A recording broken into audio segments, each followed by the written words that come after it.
Well, time's come in a bit high now for the composition I was wanting to get, but I think I got everything that I was looking for. So. Well, it happened again. Went down to Lockshore, recorded about 30-40 minutes of footage, and this microphone only picked up wind and nothing else. So we will talk about what we talked about there, only we'll do it here where you can hear me. So it's about gear you can buy that is cheap but yet really effective. So the three lenses that I use pretty much every time I go out. First one is this, that my focus isn't gonna play ball here, but it's the 50mm 1.8 STM. Second up is the 28 to 135, 3.5 to 5.6. It's a little bit of it's a grower. And then thirdly, the one we're filming on at the minute, which is the EFS 10 to 18, 4.5 to 5.6. First off, we'll go with the 50mm, known as the Nifty 50. I hate that, but it rhymes, so it sticks. I think new it's probably about 120 quid, but I'm pretty sure you can pick it up on eBay still for 50 to 60 quid. I know I got mine pretty cheap, so check around before you buy one if you're going to buy one.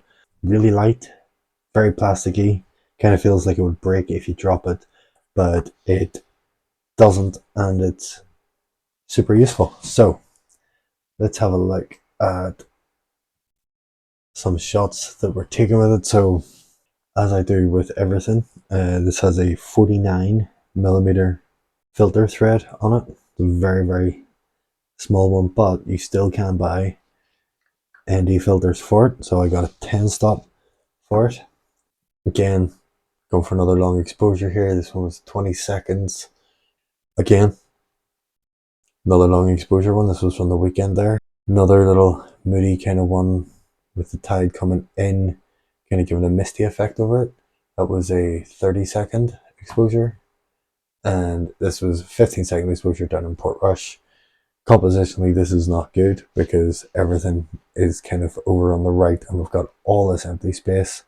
I wanted it to kind of feel asymmetric, so I like that one. That's the Nifty 50, 50mm 1.8, 50, 60 quid. Definitely worth picking that up. And it's so small, it just fits in your pocket, and it's so light, it weighs less than my keys. So next up we have the 28 to 135. I don't really ever see anybody talking about this lens. It's one of my personal favorites. I absolutely love it. It's got a good versatility of range, 28 to 135, 3.5 to 5.6. Does have image stabilization as well. I always have that turned on. I've never turned it off, so I don't really know what the difference is on this one. Lens was first released, I think, in 1998. So it's not new, really not new, but pretty sure I picked this up for under 100 quid.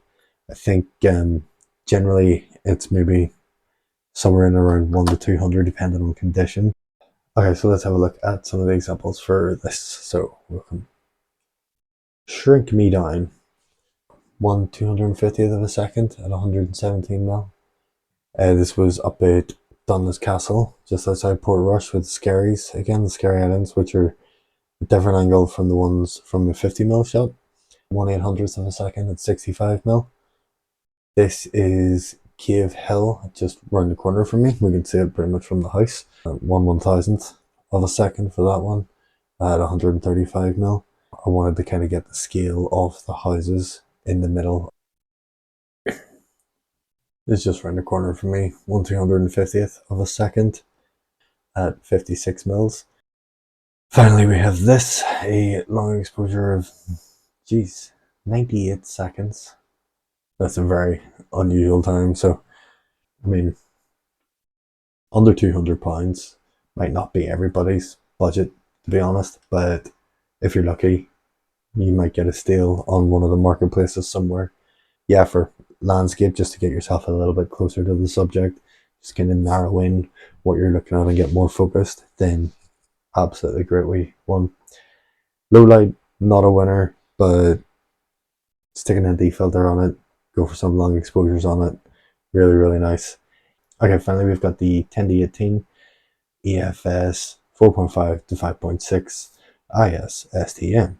Right, so it generally does seem to come in a little bit more expensive. I think last time I had a look, it was about 200 quid.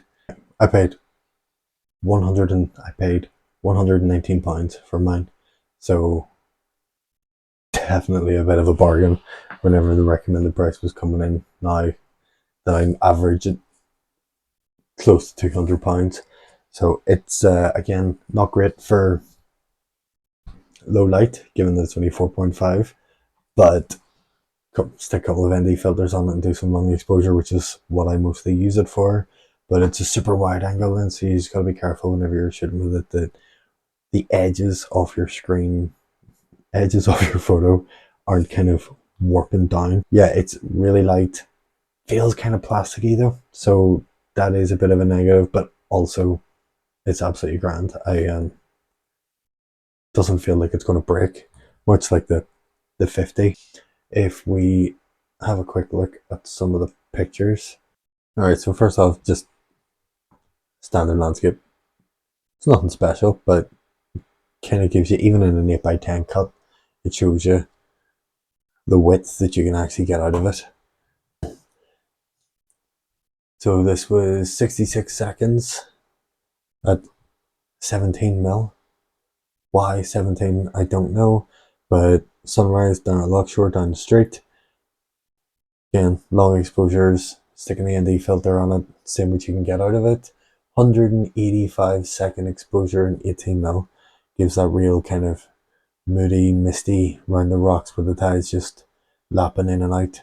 And then over in the far corner here, we can see the two famous cranes from Belfast. Yeah, so this was not that long ago, 8x10 crop again. You get this nice diagonal coming across with the right along the shore front, and then we've got this line straight down with all the frosted rocks kind of going down and then leading you across into the rest of the picture. It's a little overblown over here, but that's sunrise for you. That's what happens, is the sun. Sunrise down at Lockshore, looking out towards the cranes again. We've got a little bit on both sides, kind of sloping down to try and balance it out. So yeah, so three main go-tos.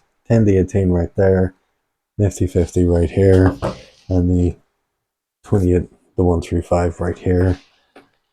I mean, you can pick up all three. Let me think what we got. 50, 120, 170,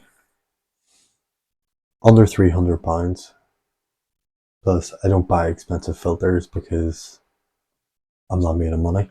So probably for about 300 quid, I've got three really good lenses that I love. Each of them with a set of filters for long exposures and for just general polarizing and UV and all the rest of that good stuff that you need. So absolutely don't need to worry about spending loads and loads of money. Don't break the bank. Buy old lenses, still as good as they were before. Don't get suckered in to this whole I need new gear thing. You don't need new gear. If you've got a camera and you've got a lens, then you've got all you need. Don't break the bank. Buy what you can afford and just get out there and take photos, because at the end of the day, it doesn't matter if you're taking photos with this 50 quid, 50mm, because at the end of the day, it's your photos that you take, and if you like them, that's the kind of key part of this. So it's definitely if you're a career and you're doing a wedding or you're like that sort of photographer. But if you're just getting started out, especially, I definitely recommend just buying whatever you can afford and go and take photos. It's all that matters. Because at the end of the day, you put the time in, you put the effort in, you're going to get photos that you're happy with and that you're pleased with. And I mean, who are you here for? Are you doing this for you? Or are you doing this to make some random person happy? I know who I'm doing it for. Anyway, it's been a pleasure. If you're still here, I don't know why, but thank you. I appreciate that. And I'll see you next Tuesday. Again, not being offensive. Next Tuesday.